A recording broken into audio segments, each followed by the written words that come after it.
Hello and welcome to the Lima Wolf Podcast. I am your host, Raceland, and on today's episode, we do not actually have Nate with us. Don't worry, Nate is still on the podcast. He's just going through some stuff with his family and personal life and stuff like that, so he's not here today. But he's also not that upset because we're on a topic that he is not very interested in, and that is music. And to help me talk about music, I have a special guest. Go ahead and introduce yourself. Hey, I'm Brian. I'm not sure why I'm here, but we're here to talk about music.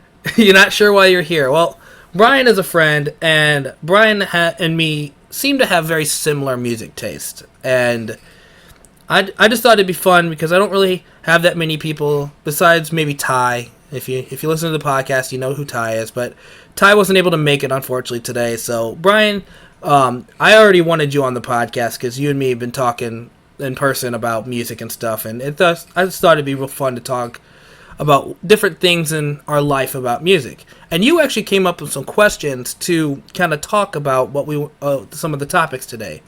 So you want to go ahead and just jump right into our questions? Yeah, let's go right on ahead. All right. Go ahead. How about you start since you're the guest? What was the first question? It was, what music did you listen to growing up that made the biggest impact on your life? Okay. And I got some stuff written down. Why don't you go ahead first and go through some of your stuff? I think my music choices throughout the years kind of changed as I grew up. Mm-hmm. So, for instance, when I was younger, my parents kind of instilled some of the older stuff, like Foreigner, Metallica, and AC/DC, although Metallica is still very relevant today. Extremely, yeah. Metallica was doing it back in the 90s. Right. And so that was a big part of my life growing up. But then whenever I moved into my teen years, you're talking like late middle school, early high school, I kind of transitioned over from Foreigner, Metallica, some of the older stuff, and I ended up going to Eminem, Limp Bizkit, Good Charlotte, Nice. The Rebellion years, Oh yeah, we are very similar on our music tastes.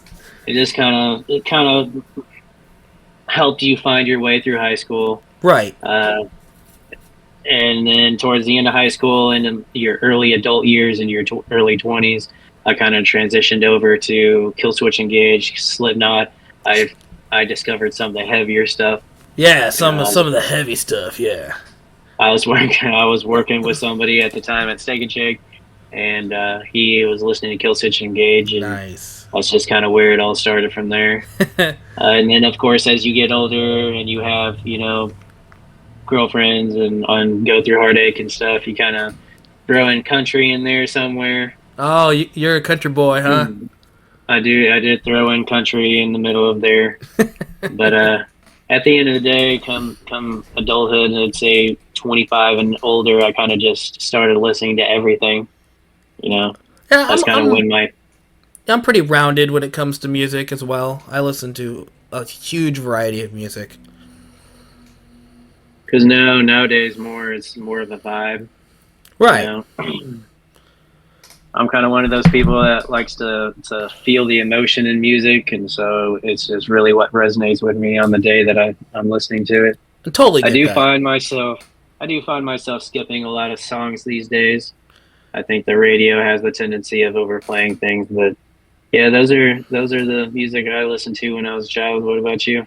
So, real quick, before I jump into mine, are you one of those people like I am, who will put their entire library on shuffle and just see what you get, or do you like to prefer to go to like albums or playlists or singles, or what do you prefer? I do put it on. Random. I do let Apple choose what music I'm listening to. But you let Apple choose? Oh. Yeah. Well, I put it on shuffle and then I let it choose what it's gonna choose. Oh, you mean like the music that you saved in your library? Yeah, anything that I have saved in my library, I let the that's what I do. Shuffle decide. But at the end of but I do still find myself skipping a lot of music, trying to find something that I'm interested in. And I'm very guilty of that. Day. I feel like it's screwing our algorithm up. It's like, oh, Apple's like, oh, he doesn't like this shit, so let's not play this very often. Well, we go to work so early in the morning. I don't have a lot of time to plan my drive worth a playlist. Right. So for me, for the stuff I grew up, I actually have six. Sorry, I put them as albums. What albums influenced me the most growing up? So you went specific. Oh yeah, because like I remember the details of like these albums and how they affected me. So I'm gonna start off with the most obvious answer, Metallica's Black Album. This is the album that got me into Metallica. I know that they had some of their best albums beforehand, but I was introduced to Metallica through the Black Album. I learned about Metallica from my dad.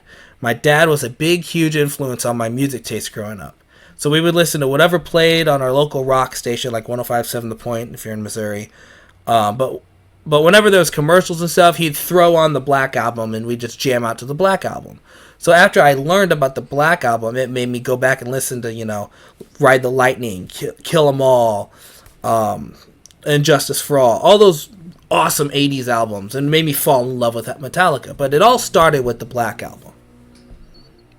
And that was more of my teen years. Which, I mean, that album had a lot of deep songs in it. So. Oh, for sure. I still think the best song on that album is Sad But True. That's my favorite song on that album. It'd be really hard for me to narrow down my favorites from that album specifically. So the next album I have is from 2003. So we're talking 2003. I'm probably, if I do my math right, I'm 12. 11, 12, somewhere around there. And most people would say that are millennials would say that Eminem influenced them throughout their childhood, right? When it comes like rap music and stuff. But that is not the case for me. I didn't get into Eminem till much later in life. I got into Eminem more like 2010 Eminem. When I was in middle school, I had a much different experience being introduced to rap. When I was in middle school, all I really listened to was like Godsmack, Disturbed, Metallica. Like what's considered like dad rock now. It is true. I've never heard that. You've never heard sad. Dad rock, dude? I've never heard that, but that is sad. It is sad, but it's just fact. Well, that's a harsh way to bring up being old. But one day there was this older kid in high school. So keep in mind, I'm in middle school. This kid's like 15 years old in high school. And he left a CD player on the bus, and I started listening to it. I just picked it up and I just started listening to his CD player. And in that CD player was this album. It's called Youngbloods, Drankin' Paznat. I can't say it. Patnaz. Patnaz. Sure. Have you ever heard of the duo Youngbloods? Yep. Okay, so you know who they are. I'd never listened to rap music before this, really. I know who Eminem was, but I never listened to any rap music. So when I listened to this, it just changed how I looked at music. I didn't expect all the cussing and the aggressive rap lyrics and everything like that. So my 12-year-old brain just like blew their mind. And I fell in love with this genre from this rap album that I stole on my school bus. And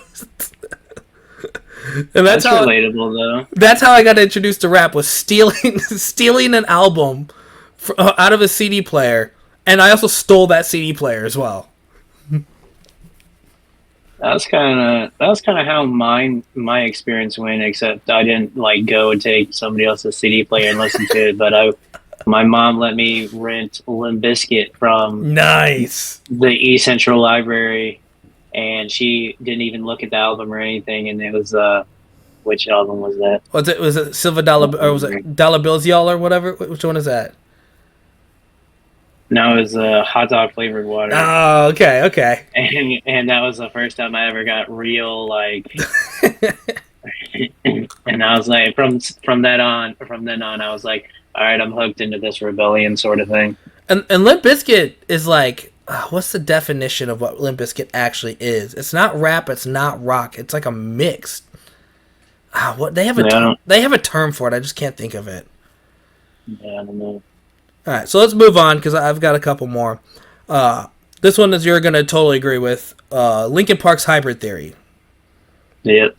The album was the first one. It was the album I listened to the most growing up and probably like high school and stuff. I listened to this so many times on my iPod, so I like knew every word. The next one I have is Avenged Sevenfold, City of Evil. This Yeah, that was was a very good. yeah, this was my first album that introduced me to Avenged Sevenfold, and I learned about it from playing Guitar Hero. That's There's just a lot of It's a lot of music learned from Guitar right. Hero. Oh yeah, totally. The next one I have is Asking Alexandria's "Stand Up and Scream." Do you ever listen to See, that album? I didn't discover Asking Alexandria until like 2017, 18. It wasn't Oh wow, until you're after I 10 years old by then. met. Yeah, this was my first step into metalcore music, and it was the album that is the main reason I listened to most of the real heavy metal type of music I listen to today. That album was given to me as a recommendation. I was like, yo, you should like check this album out from a coworker I had at the time, and probably like 2010, somewhere around there. So the album was about 2 years old at that point, and I was like, holy shit, this is sick. And it's what got me into all the like modern metalcore bands like Bless the Fall and Crown the Empire, Wake Amos Romance, all those mainstream metalcore bands. The Yeah, I next, didn't get into those until late 20s. I got three more real quick. The next one is Michael Jackson, his greatest hits. It's what the main reasons I got into pop music was because of Michael Jackson was introduced to me by my mom. Okay. I mean, I feel like a lot of people was introduced by pop because of Michael Jackson. Guns N' Roses, Appetite for Destruction. As an adult, I've been listening to a lot of 80s stuff because I grew up listening to a lot of 80s music. And I would listen to a lot of 80s Metallica and Guns N' Roses in the car with my dad. But the album that in the 80s that I always loved the most, and I knew every word and every song that wasn't Metallica, was Appetite for Destruction. I would say Appetite for Destruction is one of the best albums of the 80s. Are you a GNR fan?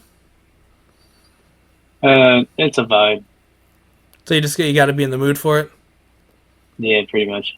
Okay. And then the last one I got here is The Doors. I stated in the past, most of my influence was my dad, but as an adult, I've been appreciating a lot of music that my mom grew up with. So I've been listening to a lot of, Kiss, Alice Cooper, Black Sabbath, Judas Priest, stuff like that. But my mom's favorite band that I never had much appreciation for growing up was The Doors. And now, looking at it now, I regret all of that because this band is awesome. I love The Doors, and their greatest hits is the best way to listen to them. That's all. I just wanted to explain some of the albums I grew up on. Yeah, you're gonna shame me because I don't have any of the Doors on my No, iTunes. dude, everybody has their own preference, man. I'm gonna shame you for what you listen to. Unless you're a dick and you complain about what I listen to, then yeah, I'll shame you. So, what is the next question you got for us? Let's see.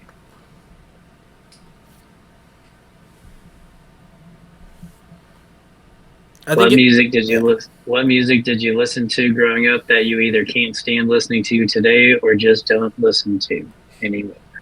All right, you want to go ahead and go? I've got three answers, so if you got more than one, we can go back and forth. Yeah, I got one that's gonna stir the pot, so I'll leave that for the last one. I got one that's gonna stir the pot, and I'm gonna make that one my first one. All right, go right on ahead. You want me to do mine first? Yeah, go right on ahead. I want you to stir the pot first. All right. Unfortunately, my first answer is Disturbed. Yep. Disturbed is one of those bands I used to love growing up, but I think I just burnt myself out. And if Disturbed pops up on my shuffle, I mean I'll listen to it, but I'm not gonna seek it out on my list unless it's like I'm in a real mood. But yeah, Disturbed is one of those it's like, oh yeah, I guess Disturbed's on, that's fine. Well, I will compound that and say that a lot of their music kind of sounds the same after a while. You know, they That's just kind true. of choose the same tunes and the same chords, and then they kind of use it over and over again in multiple songs, and eventually it just kind of becomes the same one. I would say, The I last, think, what is it, Land of a Thousand Fists or something? right? I like their first like 4 albums, like 10,000 Fists. What was the other one that has Down with the Sickness? That's what it's called. Duh, Down with the Sickness. My very favorite Disturbed album growing up was Indestructible. That was my favorite one. And then Uh, there's a couple after that. I don't even remember what they're called. Those three were the main I listened to. And then the last song I remember actually liking of theirs was their cover of Sound of Silence. And ever since then, I just don't even listen to them. Like anything new. I'd say the Sound of Silence is like the last like real resonating one that they've released. Yeah, because But it's I'm one that gonna, was actually different than all their other crap. but I will say, Down with the Sickness was my favorite. So I don't know. My favorite song by them is Indestructible, and that whole album was so good when I was in high school. But yeah, it's just one of oh, those. It's just one of those bands where it's like, it pops on, and I'm just like, all right. It's either I'm in the well, mood to listen to it or I'm gonna skip it. that's also one of those things that if you're listening to the radio, that is one of the artists that got overplayed. Whenever you Oh get God, a yeah. really one hit wonder, I you'll mean, I hear wouldn't it. consider them a one-hit wonder. Well, no, the Sound of Silence is what I'm talking about specifically. Like Oh, that okay. one was such a big song that it was played over and over and over again, and it still is. Is it? I don't listen to the radio anymore, so I didn't even know it was played on the radio. Yeah, Okay. What's your first answer? mine's gonna be Nickelback. Oh no, Nickelback. Yeah, that's not even the one that's starting the I pot. know. So, I can't say much. I'm a but Nick, huge Nickelback fan, so I think Nickelback has been overplayed on the radio for years, I think Nickelback's and three especially hit in high school. songs are overplayed like crazy. That's for sure. Like if I have to listen to Photograph again, This photograph. I'm gonna throw my radio out the window. No, I'm in the minority here, but I like a lot of newer Nickelback more than older Nickelback. Like, I'm not saying that they're not good, oh but no, but I'm saying like they're they're newer. They have like 3 new albums. When I say new, I mean like within the last 10 years. I actually think those newer albums are better than some of their older stuff, like with Photograph and what's that one? I like your pants around your feet. What's that fucking song? You know what I'm talking about. But yeah, yeah. those couple albums are good, but like you said, they're overplayed. So all the hits off those albums are so overdone that I'm tired of them. That's yet another. That's kind of weird. Disturbed and Nickelback kind of go together too. Is the fact that Nickelback kind of has the same feel across every single song. It's Right. like, unfortunately, both of them have a very distinct voice, and just that's why I think now a lot of artists are going towards. They're no longer doing solo acts. A lot of them, most of their albums are being made up of other Oh, I artists. see, like Nickelback featuring blah blah blah or something like that. Well, Jelly Roll is a prime example for today's day in this particular topic because Jelly Roll has been featured or he's had other artists featured so many times in his music that it's hard to get tired of listening to him sing because it has so many different varieties of artists. You know, he just did one with Radke, Falling in and Reverse, then yeah. he also and Falling in Reverse, and then he also just recently did one with who else was the other one? Just heard it today. Anyways, he's done it with quite a few different ones. So I'm not gonna it's lie, just, and this was kind of gonna go into one of our future questions. I'm not the biggest fan of Jelly Roll. Honestly, I don't really like his music that much. yeah. Well, like you said, everyone's entitled to their See, deep opinion. down, you're like, "Fuck you, I'm just Rick." yeah, I'm not gonna touch that. But he's my current favorite artist, I would say. Oh, really? That's crazy. So kind of rope it in with Disturbed. What I was talking about is another band is Papa Roach. Same reasons. Papa Roach for me is just over. I burnt myself out on Papa Roach. I listened to that nonstop in my teen years, in my early 20s, and Papa Roach, at least, unlike Disturbed though, Disturbed pops up on my shuffle. I'll probably listen to Disturbed. Papa Roach pops up on my shuffle. Most of the time, I'm gonna skip it. Yeah, I can say I don't find myself listening to a lot of Papa Roach. Yeah, Papa Roach, like their hits, like Last Resort and Scars and stuff like that. I mean, I'll listen to like the huge hits if they pop up in my shuffle. But some of their newer stuff, it's just like, oh, I'm done with this band kind of vibe. You know what I mean? Well, that and You just like kind of I grow said in the up. beginning, yeah, you grow up, and like I said in the beginning, I kind of listen to music based off of what I'm feeling on that day or what I'm True. going through. And so Papa Roach has been there for me when I needed them, but their music, you look at their lyrics and you listen to the music, and it's describing a certain time in your life and so on. And so I feel like it's one of those bands that you listen to when you're feeling that, and then whenever you're done, it's kind of in you'll keep it in your back pocket. How many times did you listen to Having a Heartbreak and you're like, I feel my heart open, I told myself shut. I'm not even gonna comment on that. So what's your last, or whatever, how many you got? What's your next band that you don't listen to anymore? Mine is gonna be this is gonna be the one that stirs the pot, and it's All right. Nirvana. Oh, dude, we'll touch upon that on the next question. Yeah, Why do you not Nirvana, listen to Nirvana no more? like it goes along with all the other ones. It's just overplayed. I And totally agree with that. it's overplayed, and then also corporations in general have pushed Nirvana and Kurt Cobain content to a level to where people who don't truly listen to or understand his music are repping his name and his face and so on.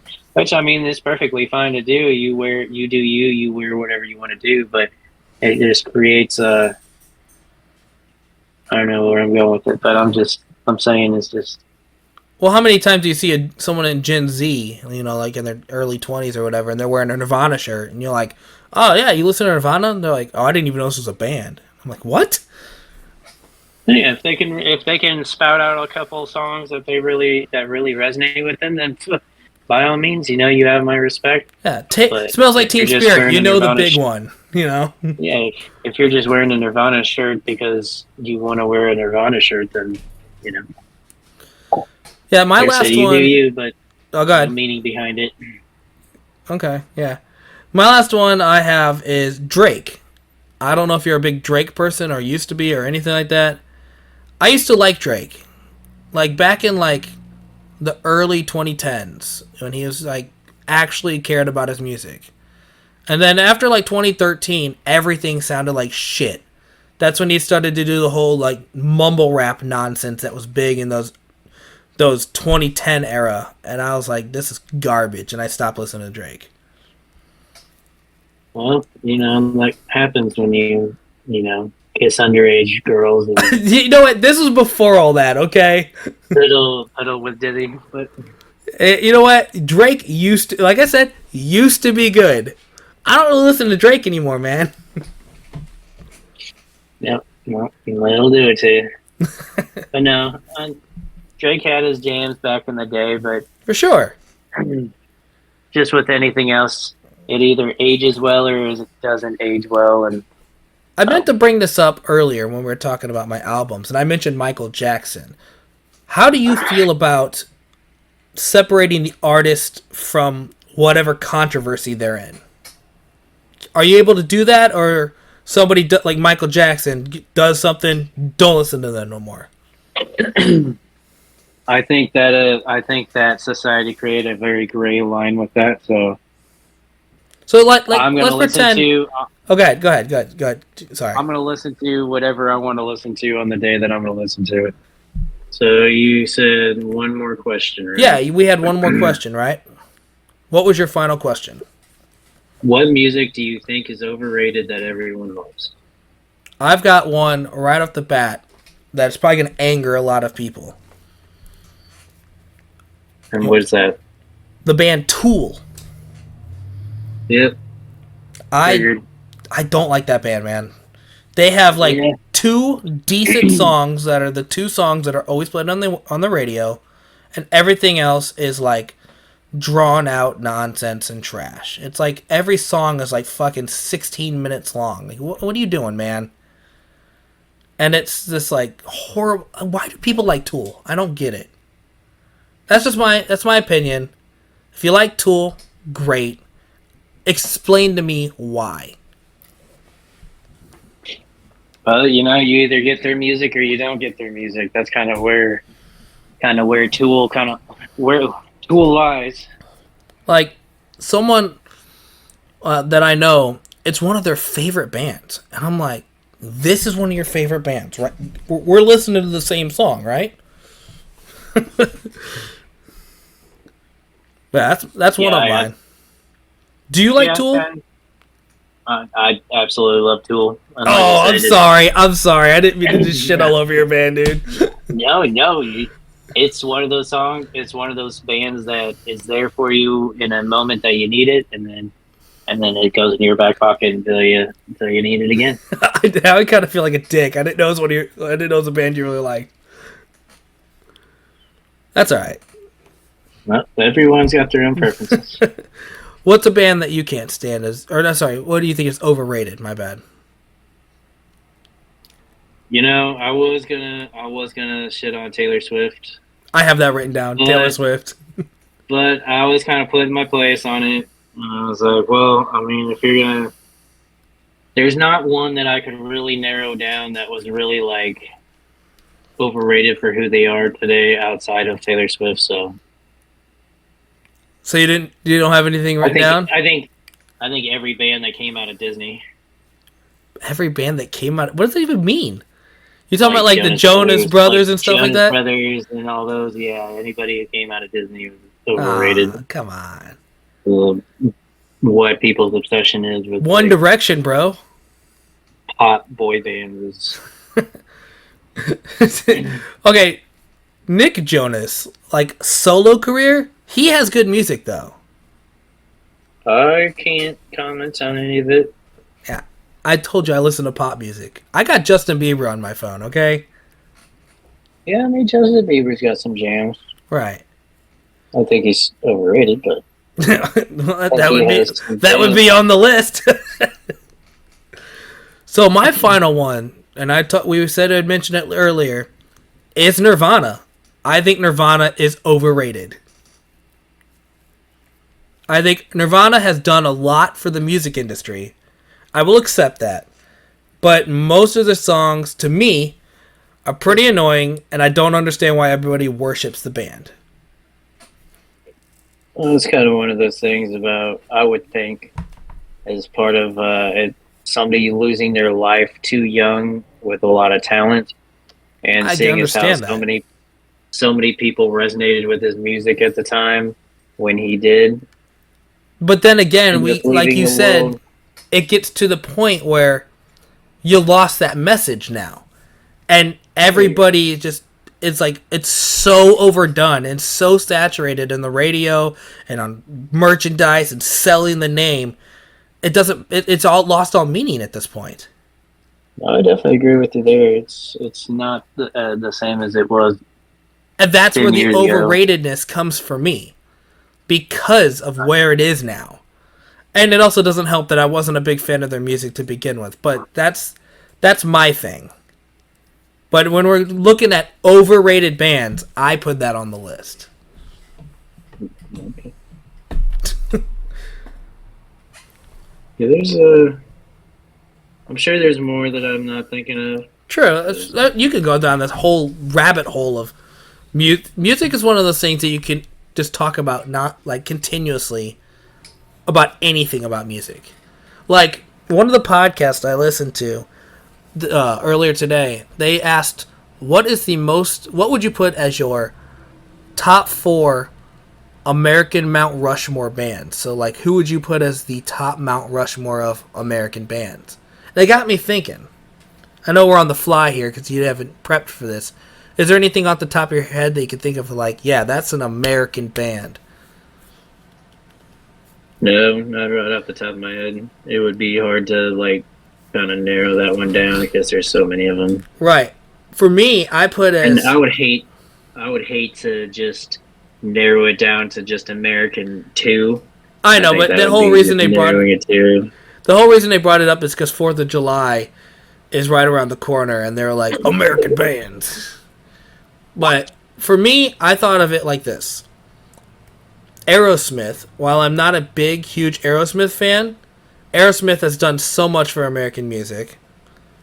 The Beach Boys have done a ton for American music. I don't know if you consider that a rock band, but I don't care. Beach Boys would be on my Mount Rushmore. Metallica, for obvious reasons. And then, who did I have? Something with Dave Grohl. Because Dave Grohl has changed music so much. That's who I would put. Dave Grohl is an icon. Yeah, like you just mentioned, we were just talking about Nirvana. But you can't deny Dave Grohl has done so much for music. Oh, he does. Yeah. That was what I had to talk about. Did you want to add any more questions or add anything before we wrap it up? No, I think we got quite a bit in there. I mean, like you said, you could go on talking about music forever. So if you wanted to make another podcast of diving into some different music, Right.